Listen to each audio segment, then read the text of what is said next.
আদিবাসী সংগঠন আপোনালোকে জানে আদিবাসীসকলৰ ভালেমান কেটেগৰী আছে আদিবাসী মুণ্ডা ওৰাং কুৰুক এই যে আপোনালোকে জানে গতিকে সেই তেনেকুৱা ধৰণৰ সমূহ আছে আদিবাসী যদি কিবা তেনেকুৱা ধৰণৰ আশা হিচাপে যদি কিবা আছে লিপিবদ্ধ হৈছে তেনেহ'লে এইটো শুধৰণি কৰাৰ প্ৰয়োজন আছে কাৰণ আমি এইটো চাই লওঁ মানে সংগঠন হিচাপে বন্ধ ৰেষ্ট্ৰিক্টেড হলিডে দিয়া হোৱা নাই হয়তো এইটো প্ৰিণ্টিং মিষ্টেক হ'ব পাৰে কোনো সংগঠনৰ নামত হলিডে কেতিয়াও নহয় এটা জাতিৰ মহান ব্যক্তি এটা জাতিৰ পুৰোধা ব্যক্তি এটা জাতিৰ যি নিজৰ মানে ধৰ্মগুৰু শিক্ষাগুৰু তেনেকুৱা লোকসকলৰ নামতে ৰেষ্ট্ৰিক্টেড হলিডে দিয়া হৈছে আৰু ৰেষ্ট্ৰিক্টেড হলিডেটো অনলি ফৰ দিছ কাষ্ট সেইখিনি জনগোষ্ঠী যিসকলৰ নামত এইটো মানে মানে উৎসৰ্গিত কৰা হৈছে গতিকে তেনেকুৱা ধৰণৰ যদি ক'ৰবাত ত্ৰুটি আছে আমি এইখিনি নিশ্চিতভাৱে চোৱা চিতা কৰিম কাৰণ এই ব্যৱস্থাটো এই ডিপাৰ্টমেণ্টটো এই বিষয়টো যিহেতু নতুন গতিকে হয়তো ক'ৰবাত ত্ৰুটি থাকিব পাৰে নিশ্চিতভাৱে এইবোৰ শুধৰণি কৰি লোৱা হ'ব কাৰণ যিটো বাজেট সন্দৰ্ভত তেওঁ কৈছে আপোনালোকে চবে জানে আপোনালোকে চিন্তা চৰ্চা কৰা ব্যক্তি কাৰণ যোৱা 17 বছৰে এনেকুৱা ধৰণৰ মিছন এনেকুৱা ধৰণৰ ভাইব্ৰেণ্ট এনেকুৱা ধৰণৰ পলিচি কোনো বাজেট তৈয়াৰ হোৱা নাই আমি দেখিছোঁ যোৱা সময়ত একে বাজেট প্ৰতিটো ডিপাৰ্টমেণ্টত যি বাজেট প্ৰতি বছৰে একে বাজেট ৰখা হৈছিল কপি পেষ্টৰ দৰে কোনো ধৰণৰ নতুনত্ব নাছিলে গতিকে নতুনত্ব নথকা সেই বাজেটসমূহ আমিও চাইছোঁ আপোনালোকেও জানে বাজেটৰ যি ক্ৰাইটেৰিয়া হ'ব লাগে ফাইনেন্সিয়েল ষ্টেটমেণ্ট বা কেপিটেল এক্সপেণ্ডিচাৰ ৰেভিনিউ এক্সপেণ্ডিচাৰ তাত কোনো শুদ্ধকৈ মেনশ্যন নাছিলে আমি ভালকৈ জানো গতিকে তেওঁ যিবোৰ মানে আজি কৈছে যোৱাকালি কৈছে সেইবোৰ এটা বিভ্ৰান্তিমূলক কথা সেইবোৰ আভুৱা ভৰা কথা গতিকে ৰাইজে বিভ্ৰান্ত কৰি আভুৱা ভৰি কথা কোৱাৰ কোনো প্ৰয়োজন নাই যিটো সঁচা যিটো বাস্তৱ সেইটোৱে আমি ক'ম আপোনালোকে বাজেট চাব পাৰিব আপোনালোকৰ সাংবাদিকসকলে আমাৰ বাজেট লৈ ষ্টাডি কৰিব যোৱা 17 বছৰৰ বাজেট আৰু আমাৰ এই 4 বছৰৰ বাজেটৰ কিমান ডিফাৰেঞ্চ আপোনালোকে দেখা পাব গতিকে আমি তেনেকুৱা ধৰণৰ কথাত কোনো গুৰুত্ব নিদিওঁ ৰাইজেও বুজি পায় যিবোৰ কথা কৈছে আজি কেপিটেল এক্সপেণ্ডিচাৰ আমি বহুত কেপিটেল এক্সপেণ্ডিচাৰ ৰাখিছোঁ ইয়াত প্ৰায় 45% বেছি কেপিটেল এক্সপেণ্ডিচাৰ ৰখা হৈছে এইটো কোনো চৰকাৰে ইমান কেপিটেল এক্সপেণ্ডিচাৰ ৰাখি বাজেট কৰা নাই অনলি 55.something ৰেভিনিউ এক্সপেণ্ডিচাৰ ৰখা হৈছে গতিকে ইমান এটা ভাল বাজেট গতিকে কথাখিনি ৰাইজে আমি বুজাব লাগিব সাধাৰণ ৰাইজক বিভ্ৰান্তিমূলক কথা কৈ পেলাই বিপথে পৰিচালিত কৰাটো মুঠেই উচিত নহয় এজন জনপ্ৰতিনিধিৰ কাৰণে ইয়াত ভাল কথা নহয় চুনা কেন্দ্ৰিক বাজেট তেওঁলোকে ক'ব পাৰে তেওঁলোকৰ সময়ত এনেকুৱা ধৰণৰ বাজেট তৈয়াৰেই হোৱা নাই বিভিন্ন জাতি জনগোষ্ঠী শ্ৰমিক মহিলা শিক্ষাৰ্থী শিক্ষাৰ ওপৰত পৰিৱৰ্তন আমাৰ যুৱকসকলৰ কাৰণে প্ৰশিক্ষণ এইটো প্ৰত্যেককে লৈ কৰা হৈছে এই বাজেট সকলো দিশ সামৰি পেলাই গতিকে চুনাব কেন্দ্ৰিক বাজেট তেওঁলোকৰ কাৰণে হ'ব পাৰে আমাৰ কাৰণে ৰাইজৰ বাজেট আমাৰ কাৰণে ৰাইজক সেৱা কৰা বাজেট আমি এইটোৱে জানো 843 কোটি টকাৰ এটি বাজেট আমি বিটিআৰৰ ৰাইজৰ বাবে আজি ধাৰ্য কৰিলোঁ আজি বাজেট পাছ হ'ল এই বাজেটত বিভিন্ন শিতানত বিভিন্ন ডিপাৰ্টমেণ্টত যি এমাউণ্ট ধাৰ্য কৰা হৈছে যি ধনৰাশি ধাৰ্য কৰা হৈছে প্ৰতিটো ডিপাৰ্টমেণ্টতে খুব সুন্দৰকৈ জনসাধাৰণৰ বাবে বিটিআৰৰ জনসাধাৰণৰ ৱেলফেয়াৰৰ বাবে চিন্তা চৰ্চা কৰি বহুত ধৰণৰ স্কিম ইয়াত অন্তৰ্ভুক্তি হৈছে গতিকে কিছুমান স্কিম দুটিমান স্কিম আপোনালোকক অৱগত কৰাম তাৰ ভিতৰত আমাৰ কমিউনিটি ৱেলফেয়াৰ ডিপাৰ্টমেণ্ট যি ডিপাৰ্টমেণ্টৰ জৰিয়তে নতুন ডিপাৰ্টমেণ্ট এটা আজি সৃষ্টি হ'বলৈ গৈ আছে নতুন ডিপাৰ্টমেণ্ট এটা সূচনা হ'ব মুকলি হ'ব মে' মাহৰ পৰা সেই ডিপাৰ্টমেণ্টৰ সম্পূৰ্ণ ক্ৰাইটেৰিয়া সম্পূৰ্ণ বিষয়বস্তু নিৰ্ধাৰণ কৰা হৈছে তাত এটি বাজেটো দিয়া হ'ব বিটিআৰৰ সকলো জাতি জনগোষ্ঠীৰ সম্প্ৰদায়ৰ নিজৰ ভাষা কৃষ্টি সংস্কৃতি উজ্জীৱিত কৰাৰ বাবে বিশেষকৈ ক্ষুদ্ৰ জনগোষ্ঠীসমূহ জাতিসমূহ যিসকলৰ নিজৰ আইডেণ্টিটি নিজৰ কৃষ্টি সংস্কৃতি বিলুপ্ত হ'বলৈ গৈ আছে তেওঁলোকৰ ভাষা সাহিত্য সংস্কৃতিক উজ্জীৱিত কৰাৰ কাৰণে ডেভেলপ কৰাৰ কাৰণে এই কমিউনিটি ৱেলফেয়াৰ ডিপাৰ্টমেণ্টৰ জন্ম দিয়া হৈছে আৰু এয়া এক দূৰদৰ্শী এক মানে খুব সুন্দৰ সিদ্ধান্ত আমাৰ বিটিআৰৰ শ্ৰী প্ৰমোদ বৰদেৱৰ এয়া সুচিন্তা বুলি আমি ক'ব লাগিব আমি পূৰ্বে কেতিয়া কোনো চৰকাৰৰ দিনত কোনো ৰাজ্যত এনেকুৱা ধৰণৰ বিভিন্ন জাতি সম্প্ৰদায়ৰ সামগ্ৰিক উন্নয়নৰ কাৰণে এনেকুৱা আমি পলিচি দেখা নাই আৰু এই জাতি জনগোষ্ঠীসমূহৰ এটি কমন কমিউনিটি মিউজিয়াম হ'ব য'ত বিলুপ্ত হ'বলগীয়া সৰু ডাঙৰ সকলো জাতি জনগোষ্ঠী বিটিআৰৰ 26টা জনগোষ্ঠীৰ তেওঁলোকৰ কৃষ্টি সংস্কৃতি সমল আদি তাত সংৰক্ষণ কৰি ৰখা হ'ব এই কমিউনিটি মিউজিয়ামত তাৰ লগে লগে আমাৰ মাইগ্ৰেণ্ট ওমেন লাইভলিহুড মানে কিছু মহিলা আছে আমাৰ সমাজত তেওঁলোকে বাহিৰত গৈ কৰ্মৰত কৰিবলগীয়া হয় নিজৰ পৰিয়াল নিজৰ ঘৰ সংসাৰ বাদ দি পেলাই কিছুদিনৰ কাৰণে বা মাজে সময়ে তেওঁলোকে বাহিৰত কৰ্মৰত হয় তেওঁলোকৰ আৰ্থিক দৈন্যতা বা সংস্থাপনৰ বাবে এই মহিলাসকল যিসকল মাইগ্ৰেণ্ট মহিলা তেওঁলোকক ক্ষুদ্ৰ ঋণ দি পেলাই তেওঁলোকক লাইভলিহুড ট্ৰেইনিং মাইক্ৰ' ফাইনেন্সৰ কিছুমান প্ৰশিক্ষণ বা ক্ষুদ্ৰ উদ্যোগী হিচাপে তেওঁলোকক সংস্থাপন দিয়াৰ কাৰণেও আমাৰ এই বাজেটত কিছু ধন ধাৰ্য কৰা হৈছে ইয়া ওমেন এম্পাৱাৰমেণ্ট যি মিছন যোৱাবাৰৰ পৰা চলি আছে তাৰ ভিতৰত এইটো নতুন কৰি অন্তৰ্ভুক্ত কৰা হৈছে তাৰপিছত আমাৰ মিছন বসুমতী 2.0 এইটোও আমাৰ ম্যানমাৰৰ পৰা কাম হ'ব য'ত আমাৰ 6টা বিষয় লেণ্ড ইছ্যু 6টা ইছ্যু ইয়াত সমাধান হ'ব যোৱা সময়ত মিছন বসুমতীত প্ৰায় 14টা ইছ্যু দ্বাৰা প্ৰায়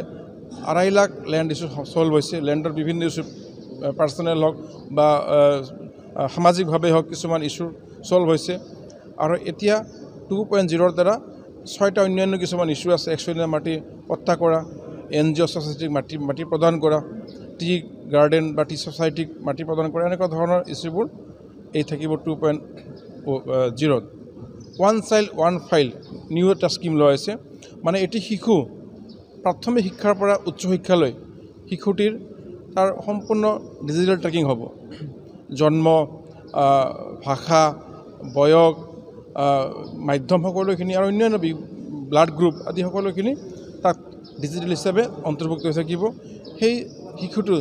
বা সেই ছাত্ৰজন যাতে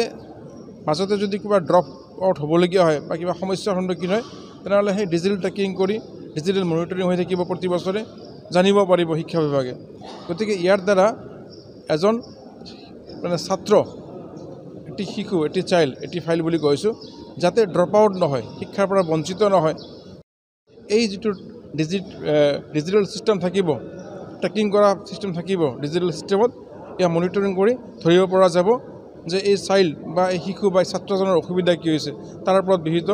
ব্যৱস্থা ল'ব পৰা যাব ঠিক তেনেকৈ আমাৰ গুৰুদেৱ কালীচৰণ ব্ৰহ্মৰ নামত তেখেতক সন্মান জনাই পেলাই প্ৰতিটা VCDCত 420টা VCDCত একোখনকৈ যোগ চেণ্টাৰৰ ব্যৱস্থা কৰা হ'ব য়োগা চেণ্টাৰ প্ৰতিটা VCDCত হ'ব গুৰুদেৱ কালীচৰণ ব্ৰহ্ম ডাঙৰীয়াৰ সন্মান জনাই তেখেতক সন্মান কৰি আৰু এই যোগ কেন্দ্ৰত আমাৰ বিভিন্ন অঞ্চলৰ VCDCৰ অন্তৰ্গত সকলো পৰ্যায়ৰ লোক যুৱক যুৱতী বয়সস্থ সকলে যোগ প্ৰশিক্ষণ কৰিব পাৰিব ইয়াৰ দ্বাৰা এজন মানুহৰ ব্যক্তিৰ বা এজন যুৱক যুৱতীৰ মানসিক শাৰীৰিক বিকাশ কৰাৰ কথা চিন্তা কৰা হৈছে এয়া আমাৰ শিৱসাৰৰ এক মহান অনুভৱ কাৰণ আমি উঠি অহা যুৱচামে যদি মানসিকভাৱে সুস্থ হওঁ ৱেলবিং হ'ব পাৰোঁ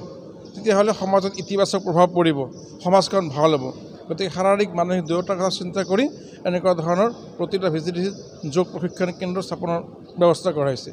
ঠিক তেনেকৈ আমাৰ প্ৰেম সিং ব্ৰহ্ম ডাঙৰীয়াক সন্মান জনাই তেখেতৰ নামত তেখেতক উৎসৰ্গিত কৰি পেলাই প্ৰতিটা VCDCত একোটাকৈ জিমখানা প্ৰতিষ্ঠা কৰা হ'ব জিম আপোনালোকে জানে যে আজিৰ নৱপ্ৰজন্ম জিমৰ প্ৰতি খুব ইণ্টাৰেষ্টেড নিজৰ শৰীৰ চৰ্চাৰ প্ৰতি খুব ইণ্টাৰেষ্টেড আৰু যুৱ প্ৰজন্মক আমি যদি উচ্ছৃংখলতাৰ পৰা দূৰ কৰিব লাগে যুৱ উচ্ছৃংখলতা যুৱ সমাজত যদি আমি বিপথে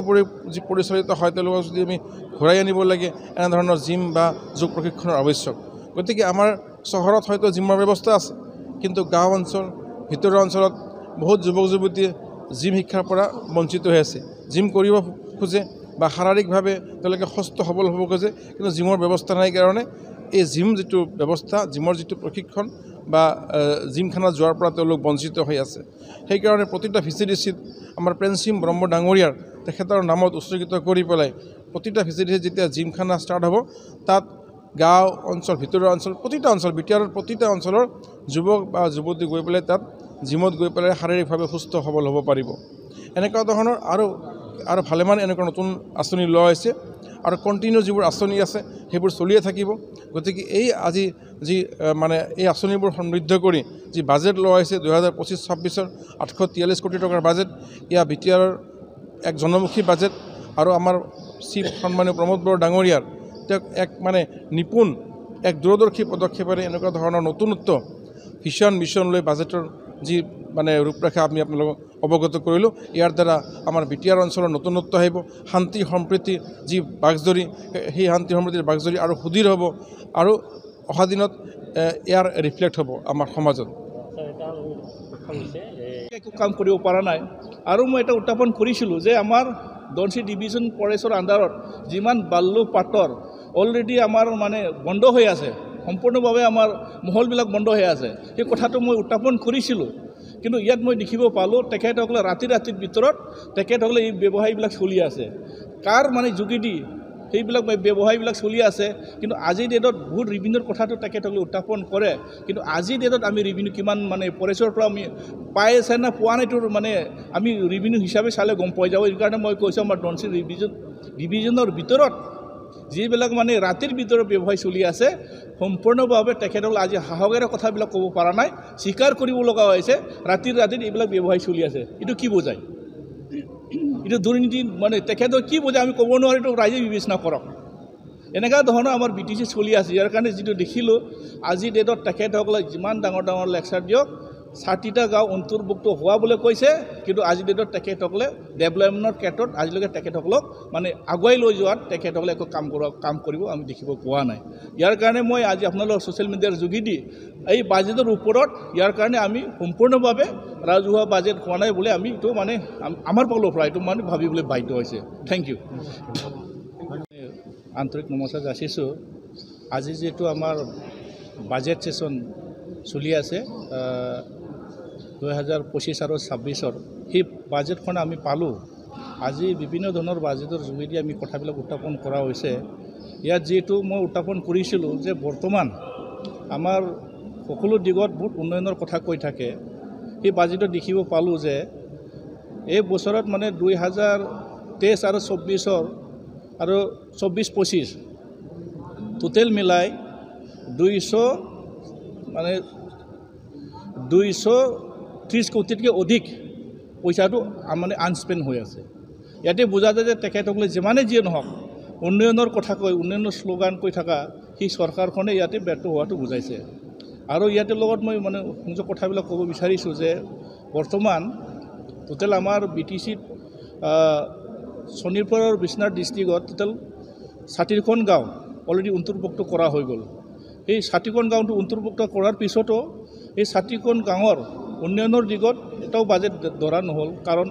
ইয়াত উল্লেখ কৰা হৈছে যে টোটেল 420টা BCDCৰ কথাই উল্লেখ কৰা হৈ আছে। ইয়াৰ কাৰণে আমি খুব দুখ লগা কথা, তেখেতসকলৰ যিটো আগৰ পৰা যিবিলাক মানে সুবিধা পাই আছিলে, পঞ্চায়তী যোগেদি যিবিলাক সুবিধা পাই আছিলে তেখেতসকলে পঞ্চায়ত ভোটো দিব নাপালে। আৰু ইফালে যদি চাব যায় যদি BTCৰ তেখেতৰ অন্তৰ্ভুক্তৰ কথাও কৈ আছে, এই কথাটো চাই আজিলৈকে তেখেতসকলে এইটো ছাইডৰ পৰা বঞ্চিত হৈ আছে। ইয়াতে বুজা যায় যে তেখেতসকলে চাৰি মানে পালৰ পৰা বঞ্চিত হোৱাটো তেখেতসকলে হৈ আছে। ইয়াৰ কাৰণে সেই চৰকাৰৰ বাজেটত যিটো আমি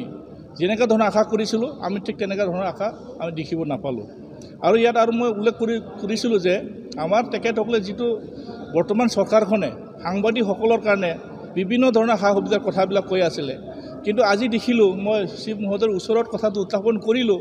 যে ছিনিয়ৰ যিবিলাক জাৰ্ণালিষ্ট মানে প্ৰত্যেক বছৰে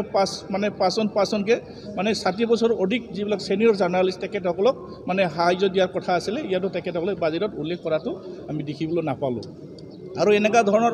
10 কোটি টকা যিটো প্ৰত্যেক তেখেতসকলে মানে জাৰ্ণালিষ্টসকলৰ কাৰণে মানে ডিষ্ট্ৰিক্ট হেডকোৱাৰ্টাৰত বা মানে আমাৰ এই BTC হেডকোৱাৰ্টাৰত যে জাৰ্ণালিষ্টসকলৰ কাৰণে কলনী হেডকোৱাৰ্টাৰ বনোৱাৰ কথা আছিলে, সি মানে এইটোও আমি দেখিবলৈ নাপালোঁ। মানে তাৰপিছত জাৰ্ণালিষ্টসকলৰ কাৰণে ইঞ্চুৰেঞ্চৰ কথাও ইয়াত মানে উল্লেখ কৰা হৈছিলে। সম্পূৰ্ণভাৱে তেখেতসকলক মাত্ৰ কথাটি ফুল জাৰি মাৰি এই 5 বছৰৰ যিটো বাজেট অলৰেডি এইটো লাষ্ট বাজেট, সেই লাষ্ট বাজেটৰ উল্লেখ কৰাটো দেখিব নাপালোঁ। ইয়াৰ কাৰণে খুব দুখ লগা কথা। ইয়াৰ কাৰণে সেই বাজেটখন আমাৰ কাৰণে যিমান গ্ৰহণযোগ্য আছিলে ঠিক তেনেকুৱা ধৰণৰ সেই বাজেটখন আমি দেখিবলৈ নাপালোঁ। আৰু কথাটো হ'ল যিবিলাক মানে শান্তি চুক্তিৰ কথাবিলাক কৈ থাকে, সকলোৱে জানে সেই BTR চুক্তিটো কাৰ যোগেদি হৈ আছে। যিবিলাক মানে প্ৰাক্তন NDB সকলৰ কাৰণে ৰিহেবিলিটেশ্যন কথা আছিলে, আজি দেখিব পালোঁ যে আজিৰ ডেটত প্ৰাক্তন NDB সকলৰ কাৰণে ইয়াত কোনো এটা আমি মানে ৰিহেবিলিটেশ্যনৰ কাৰণে বাজেট মানে দিয়াটো দেখিবলৈ নাপালোঁ। ইয়াৰ কাৰণে দুখ পাইছোঁ যে ইমান কষ্ট সংগ্ৰাম কৰাৰ পিছত শান্তি চুক্তিৰ নামত আহাখিনি আজিলৈকে তেখেতসকলে ৰিহেবিলিটেশ্যন কিছুমানে নাপালে আৰু যিবিলাক মাৰ্টিয়াছসকলে যি ধৰণৰ পাব লাগিছিল ঠিক তেনেকৈ ধৰণৰ নাপালে ইয়াৰ কাৰণে এইটো ক'ব বিচাৰিছোঁ যে তেখেতসকলে যিমানেই কথা কওক আজিৰ ডেটত বহুত উন্নয়নৰ কথা কওক কিন্তু আজিৰ ডেটত একো কাম কৰিব পৰা নাই বৰ্তমান আমাৰ NDB-সকলৰ যিবিলাক সা সুবিধা দিয়াৰ কথা কৈ আছিলে কিছুমানে আজিলৈকে 5 লাখ টকা 4 লাখ টকাকৈ যিবিলাক গ্ৰেনি এড পাব লগা আছিলে কিছুমানে নাপালে কিছুমানে পালে আৰু যিবিলাক আধৰুৱা হৈ আছে তেখেতক কিবা এটা ব্যৱস্থা ল'ব লাগিছিলে সেই বাজেটত আমি দেখিবলৈ নাপালোঁ ইয়াৰ কাৰণে আপোনালোকৰ মিডিয়াৰ যোগেদি মই অনুৰোধ কৰিব বিচাৰিম ৰাইজে ইয়াত মানে বিবেচনা কৰিব লাগে ৰাইজে ইয়াৰ ওপৰত বিবেচনা কৰিব লাগে সেই চৰকাৰখনে সঁচাকৈ সফল কাম কৰিব পাৰিছে না ব্যৰ্থ তেখেতসকলে কাম কৰিছে